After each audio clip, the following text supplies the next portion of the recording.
Tak banyak yang tahu, selain Prabowo Subianto, inilah 5 tokoh penerima pangkat Jenderal TNI Kehormatan Bintang 4. Presiden Jokowi resmi menganugerahi kenaikan pangkat secara istimewa kepada Menteri Pertahanan Prabowo Subianto yakni berupa Jenderal TNI Kehormatan Bintang 4. Penganugerahan pangkat Jenderal TNI Kehormatan kepada Prabowo ini dihelat di Mabes TNI Cilangkap, Jakarta dalam rangkaian acara rapatan pimpinan TNI Polri Rabu 28 Februari. Kenaikan pangkat secara istimewa berupa Jenderal TNI Kehormatan kepada Prabowo Subianto. Saya ucapkan selamat kepada Bapak Jenderal Prabowo Subianto, ucap Jokowi. Pemberian pangkat itu didasari Kepres nomor 13 TNI tahun 2024 tanggal 21 Februari 2024 tentang penganugerahan pangkat secara istimewa berupa Jenderal TNI Kehormatan. Terlepas dari Prabowo Subianto yang menerima kenaikan pangkat secara istimewa dari Presiden Jokowi, ternyata sudah ada beberapa tokoh militer yang juga menerima gelar Jenderal TNI Kehormatan Bintang 4 dari Presiden pada masa pemerintahan sebelumnya.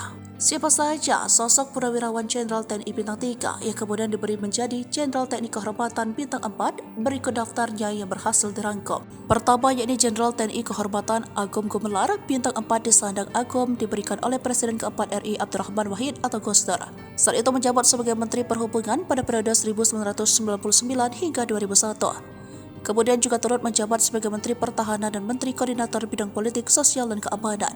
Kedua yakni Jenderal TNI Kehormatan Luhut bin Sarpanjaitan. Luhut menerima kenaikan pangkat menjadi Jenderal TNI Kehormatan juga dari Presiden Abdurrahman Wahid yang saat itu menjabat sebagai Menteri Perindustrian dan Perdagangan Indonesia periode 2000 hingga 2001. Kemudian yang ketiga yakni Susilo Bambang Yudhoyono atau SBY. Gelar Jenderal TNI Kehormatan SBY diberikan oleh Presiden kelima Megawati Soekarno Putri. Kenaikan pangkat itu diterima SBY ketika dirinya menjabat sebagai Menteri Koordinator Bidang Politik dan Keamanan semasa pemerintahan Megawati.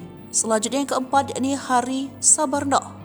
Saat itu tak hanya SBY, kenaikan pangkat sebagai Jenderal Kehormatan juga diberikan Presiden Megawati kepada Hari Sabarno yang sempat dipercaya sebagai Menteri Dalam Negeri. Lalu yang kelima yakni AM Hendro Priyono. Pemberian gelar Jenderal TNI Kehormatan diberikan Presiden Megawati kepada Abdullah Mahmud Hendro Priyono atau biasa disapa AM Hendro Priyono. Peningkatan pangkat setingkat lebih tinggi diterima oleh AM Hendro Priyono ketika diminta menjabat sebagai Kepala Badan Intelijen Negara pada periode 2001 hingga 2004.